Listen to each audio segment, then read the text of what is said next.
Pocket FM. To unlock all the episodes, click the link in bio. As Jacob and Sophie spent more time together, what hidden facets of each other's personalities would they uncover? Would their initial reservations give way to a deeper connection?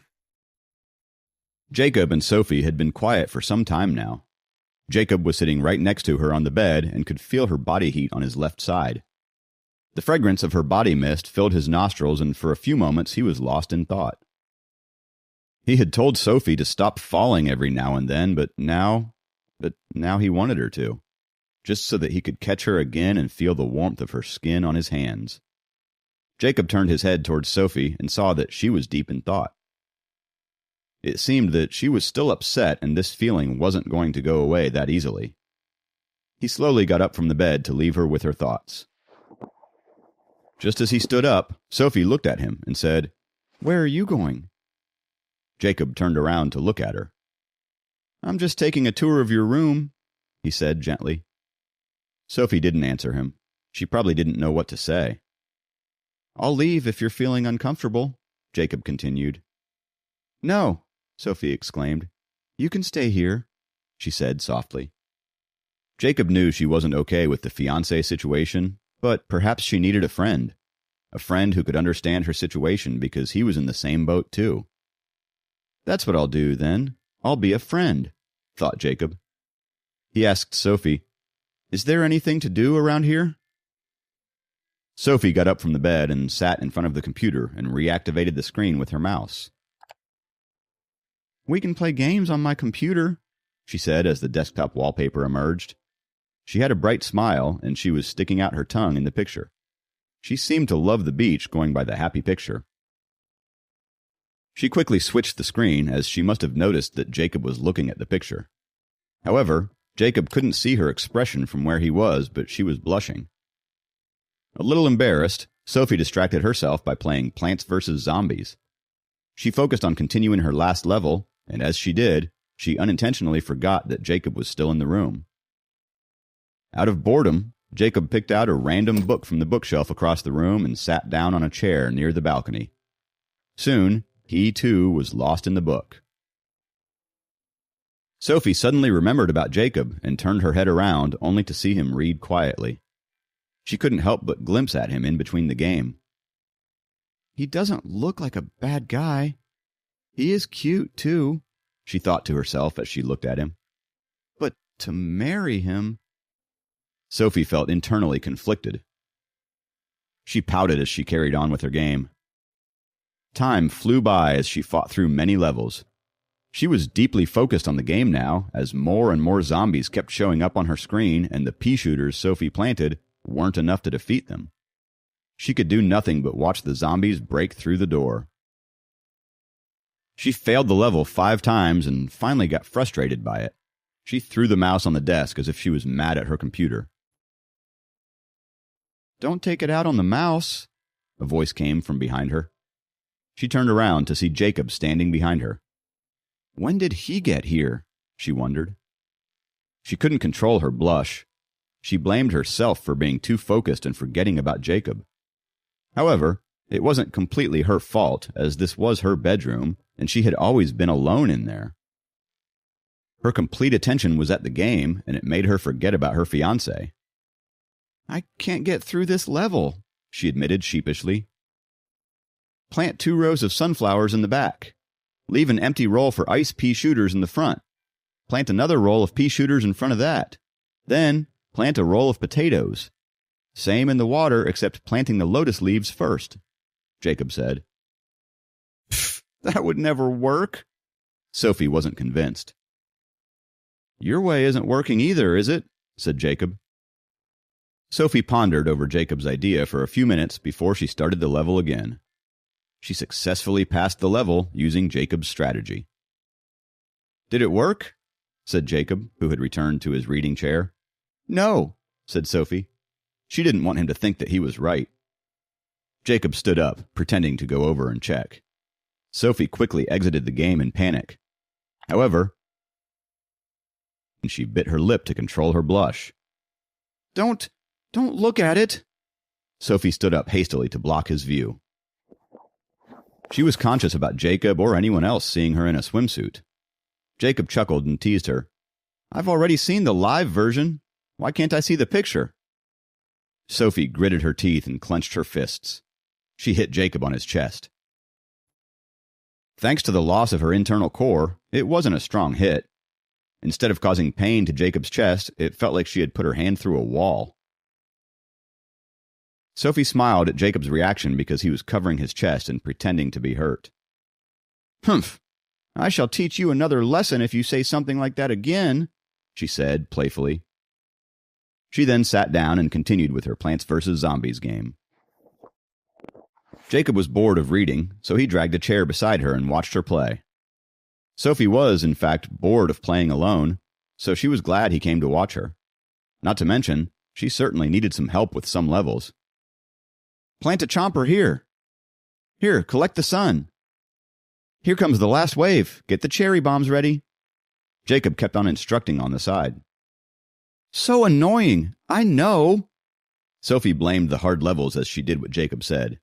Her hand was moving quickly with the mouse.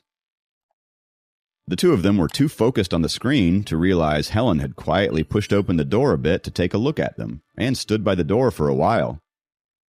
She had smiled and left in delight after learning that the two of them were getting along. Time flew until they reached the last level, and soon it was Time for Jacob to leave. Helen knocked on the door. Sophie paused the game, and Jacob snapped out of the game as well. "Okay, enough gaming," Come downstairs. Helen said in a gentle tone. Sophie turned her head to face the door to look at Helen, and then turned to look at Jacob. She suddenly realized they were sitting very close to each other, so when she turned, her face was almost touching Jacob's. She slowly moved away from him, her face turning red as she did. Jacob straightened himself as well. Sophie turned off the computer and hastily walked out of the room as she pretended to be calm. As she climbed down the stairs with him, she wondered, "A few days ago, I did not like that guy at all. How come I was having so much fun playing games with him?" Jacob was surprised at himself, too. They saw the table packed with delicious dishes when they got to the little dining room downstairs. "It's late, and I should get going," Jacob said. "Have dinner here," Dracon said in a calm tone. It sounded more like a command than an invitation. Would they keep me for the night, too, after dinner? Jacob thought to himself. But he quickly abandoned the silly thought and sat down. It was a usual family dinner where Helen and Dracon talked about the trivial things in life. Jacob was randomly listening in when they talked about things he didn't understand. Certainly, the couple didn't keep Jacob for the night after dinner. As he said his goodbyes, Helen turned to Sophie and said, "Go see him off, Soph." Sophie stood up reluctantly. She was tired. She looked at Jacob and followed him to the door. Jacob turned around when they were on the crosswalk outside of their house. He told Sophie, "It's okay. You can go back now." "Oh, thanks, Jacob." She turned around to go back inside. "Sophie!" Helen's voice was loud and scary. Reluctantly, Sophie turned back again as she looked at Jacob sadly. Jacob and Sophie walked towards the bus stop 500 meters away without a word. The ruffle sleeves of her white t-shirt and her floral red short skirt was fluttering in the wind. Jacob looked at her and felt attracted to her. He found her sweet, cute, and sexy. If it wasn't for their awkward situation, he would have kissed her, or asked her out at the very least. They reached the bus stop, and Jacob gently asked Sophie to head home. "I know you're tired. The day was pretty overwhelming," he said. "Yeah." Sophie nodded with her head down. She suddenly looked up and stared at Jacob for a few moments. Then she turned and began walking back to her house. Jacob realized that he didn't even have her number as he watched her walk away. Even though she was just a high schooler, she should have a cell phone by now, shouldn't she? He kept thinking about her on the ride back. Does she even like me? Will Jacob and Sophie's budding friendship blossom into something more, or will the weight of their unconventional engagement continue to hold them back? What secrets lie hidden beneath Sophie's tough exterior, and how will Jacob's growing attraction to her change the dynamics of their relationship? Please subscribe to the Pocket FM YouTube channel and press the bell icon for instant notification. Check out our channel for more such exciting shows. Jacob was alone at the bus stop thinking about Sophie. The wait for the bus seemed really short, even though he had actually been sitting there for half an hour. He got into the bus, pushed open the window, and let the chilly breeze pat his face. He mulled over his situation. He had a fiancée that he didn't know much about, except that she was attractive and her heart was in the right place. Second, he was now a part of a dragon clan that he didn't know much about either, but he was to become a dragon soon enough. Lots of work, and not a whole lot of time to do it. It suddenly struck him that he had forgotten to ask Dracon about their clan, or anything about the cultivation techniques. He just met Sophie's parents as their son-in-law and spent some time with his future wife. Sophie's father seemed quite cold, but he did shoulder a lot of responsibility as a mortal and as a dragon king. It seemed normal for someone of his stature to have a tough exterior. Sophie's mother was a very kind and intelligent woman, and that's it. That's all he knew about them. Don't tell me that from now on I would have to go to their house for dinner every day, Jacob thought to himself as a lot of things about his new reality dawned on him. After thinking about his situation for a while, he got off the bus after 3 stops. He walked into the Fairview bookstore and carefully browsed the high school section, and finally bought some textbooks and guidebooks, such as English Test Bank and English Grammar. Walking out of the bookstore with a bundle of books in his hands after searching amongst the countless study guides on the shelves, Jacob was covered in sweat. He pitied the high school students who had to work so hard. As Jacob strutted back to the bus stop, he suddenly realized that the news about him being picked up by the limousine at noon in front of the dorm area would have reached every student by now. If he went back now, he wouldn't be able to get away from their endless questions.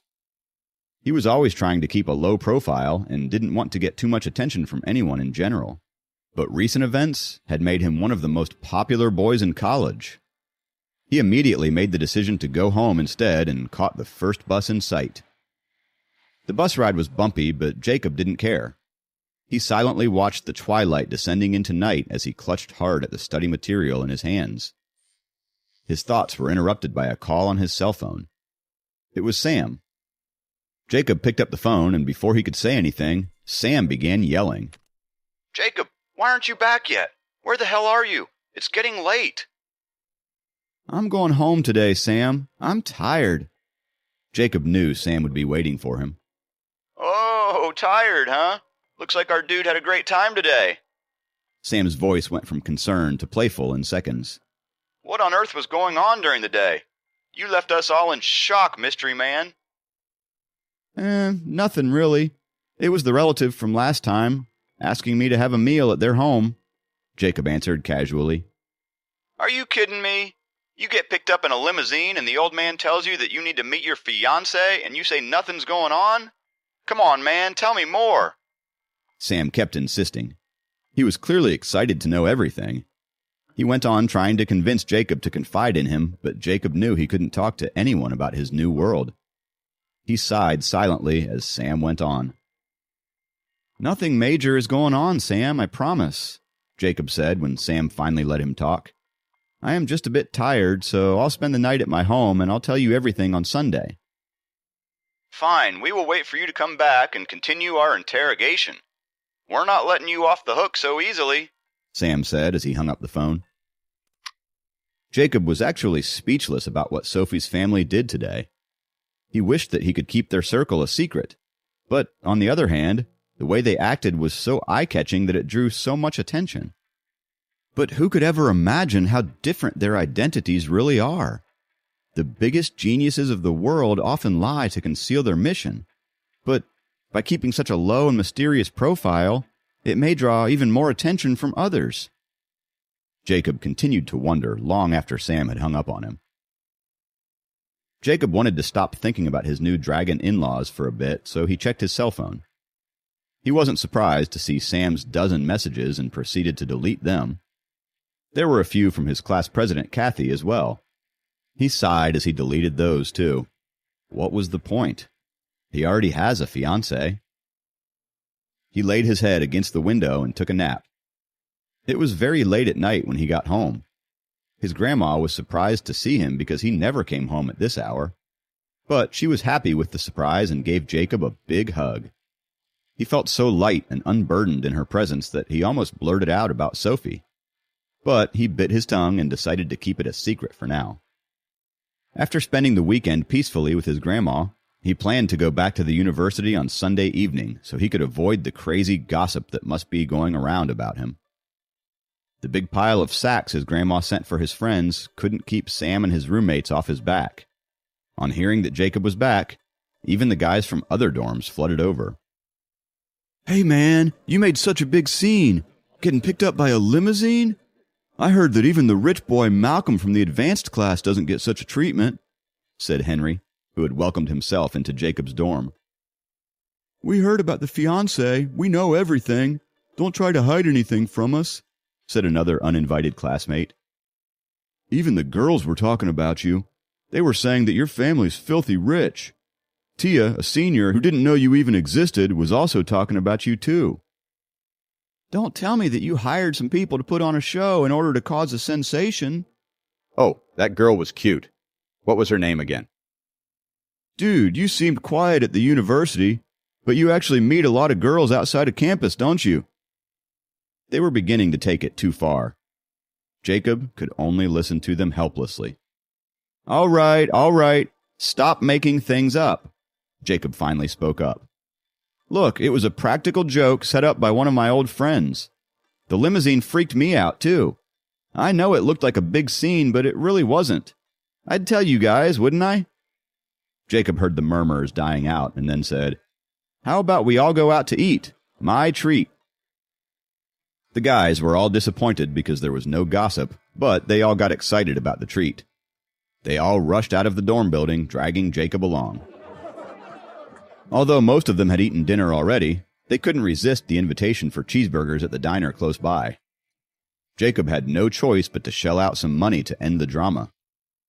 After what seemed like a night of endless gluttony, Jacob was duly informed about the gossip that had happened after he had left in the limousine.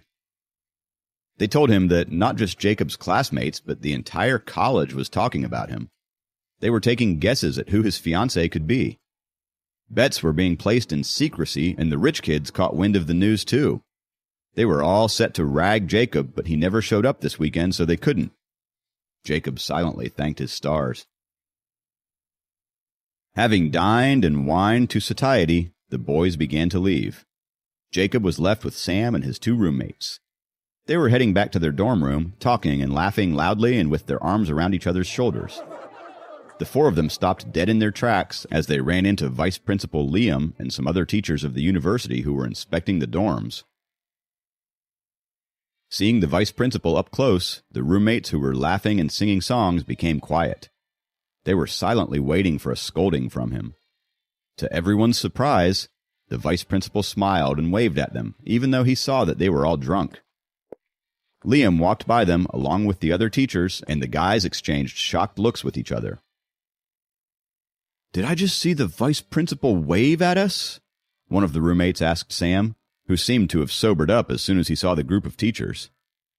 The other three simply stood there in shock, wondering about what had just happened. They thought that the vice principal would yell at them after knowing that they went out drinking, or would at least come up to them and ask which major and class they were from. But he just waved.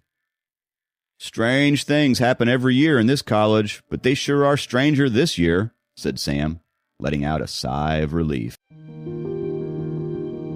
Please subscribe to the Pocket FM YouTube channel and press the bell icon for instant notification. Check out our channel for more such exciting shows. Pocket FM. To unlock all the episodes, click the link in bio.